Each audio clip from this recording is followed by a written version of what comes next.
Sige, sige. Hindi ako ng Ricardo, pagsandaan mo tawag ka mo yung pasay ko. Mag-ingat ka, baka maabutan mo masabi. Tawag ka kung nakarating ka na. Opo, nga pala yung cellphone niyo. Oo na, nagsasabi na. Tawag yung sasagot mo, hindi ko kilala. Lalo na yung humingi ng informasyon ninyo. Naalala niyo ba yung tinuturo ko OTP or code? Oo, yan ako. Limit ng parang silang plata eh. Alam namin ang nanganay mo. Huwag ibibigay at huwag na huwag mag-click ng link.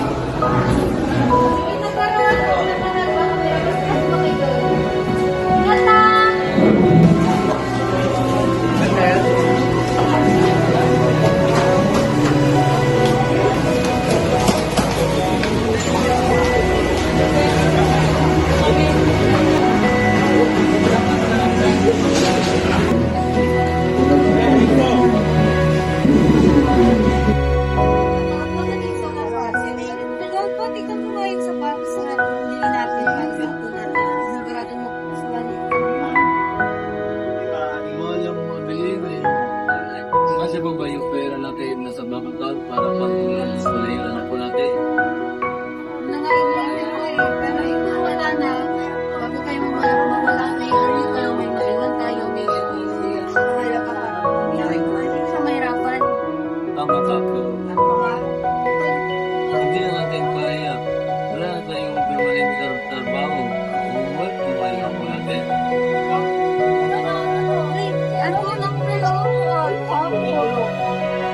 kakain natin sa bed night na napasok pa kaya kung Sabihin mo ngayon po natin.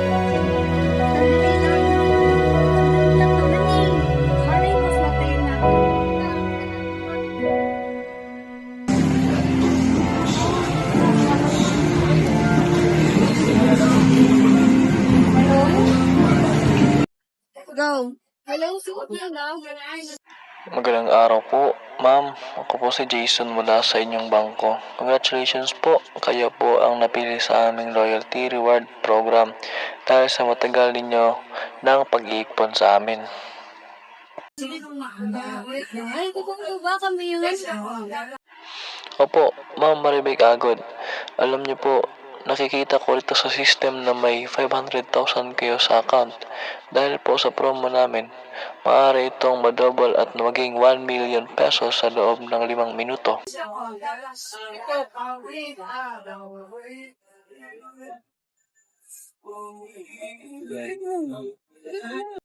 Paano naman nangyari yung iyo?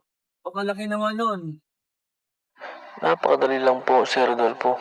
Dahil nandiyan na kayo sa mall, kailangan ko lang i-verify ang inyong pagkakalanlan para sa i-transfer ang bonus credit. Ano po ba ang buong pangalan nyo sa record at kailangan po ang birthday nyo? Pangalan naman din, Maribel Agad. July 15, 1950. Ang asawa ko naman, Barton 4, 1958 po. Maraming salamat po. Ngayon, para masync ang account nyo sa aming safe server, kailangan ko ang cellphone number sa nakaregister sa bangko nyo. Ano may number iyo? 0948 364 2314. Perfect! Ngayon po, pagka-check ang inyong messages, may pinadala po akong verification code. Huwag niyo pong babasahin sa ibang tao ha. Sa akin lang po para ma-secure ang 1 million nyo. Huwag niyo pong pansinin yan, ma'am. Standard message lang po yan ng system para sa hindi naman kliyente. Pero dahil kausap niyo ako, kailangan ko yan para hindi ma-freeze ang account niyo. Sayang naman ang 1 million may bigay niyo na sa apo niyo. Sige na nga, sige na nga. 5, 8, 9, 8, 7, 6. Nakuha ko na po. Salamat. Maghintay lang po kayo ng 30 seconds at may mangyayari sa account nyo.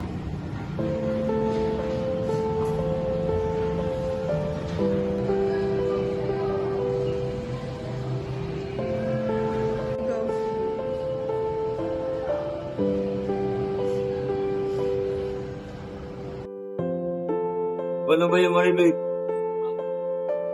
Yung pera natin nawala. Pag-tuition ng anak natin, naglaho. Saan natin makukuha yung ganong kalaking pera? Pinaghirapan nga natin yun, tapos kinuha lang ng iba. Isa lang nagtuturo doon ko eh. Hindi ako nasilaw sa pangakong 1 milyon. Sana yung tayong akala ko kasi makakatulong pa rin din na magtrabaho yung anak natin habang nag-aaral. Akala ko swerte na natin.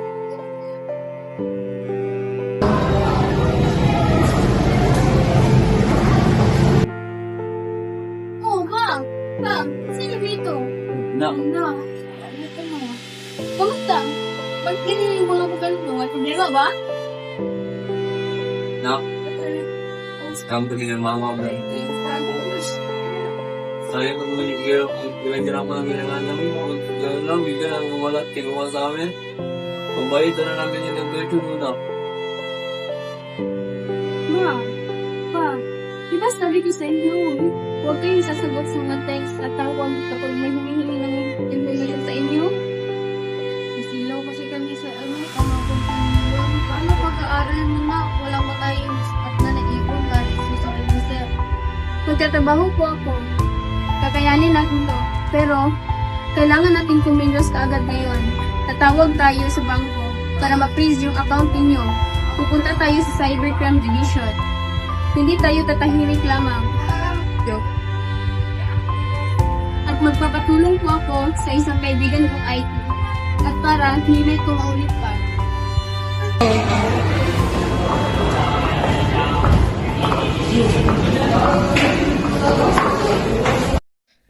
In today's digital world, data privacy is more important than ever. Every time we go online, whether for school, social media, or shopping, we share personal information like our names, passwords, location, and even our daily habits. Many people don't realize how valuable this data is or how easily it can be collected and misused. That's why awareness is key. Protecting our data starts with understanding that what we share online can affect safety in real life. Ourselves online using strong and unique password for every account and enable two-factor authentication for extra security. Regularly check your app permissions and avoid giving access to things that are necessary, like your camera or location. Also, keep your device updated to protect against new threats. Before downloading apps or clicking links, always pause and think before you click. The poor data privacy are real. Identity theft, hacking, scams, and financial loss happen if our information is not protected. Suspicious links, fake emails, and unknown downloads are common ways attackers trick people. Always remember to think before you click, especially when something seems to be good to be true or comes from unknown source. Being alert can prevent serious problems. Have you ever clicked accept on terms and conditions without reading them? Most of us do, but those agreements often allow apps and websites to collect and share our personal data. This information can be used for ads, tracking, or worse, fall into the wrong hands. That's why we should always think before you click. One simple click can expose more information that you stand, so it's important to stay cautious and informed. As a student, we use technology every day, which makes it even more important to practice safe online behavior. Avoid sharing personal information publicly, log out of shared devices, and never share your password with anyone. Remember, when something is posted online, it can be very hard to remove. Data privacy is everyone's responsibility, so just stay aware, stay smart, and always think before you click, because protecting your data means protecting yourself.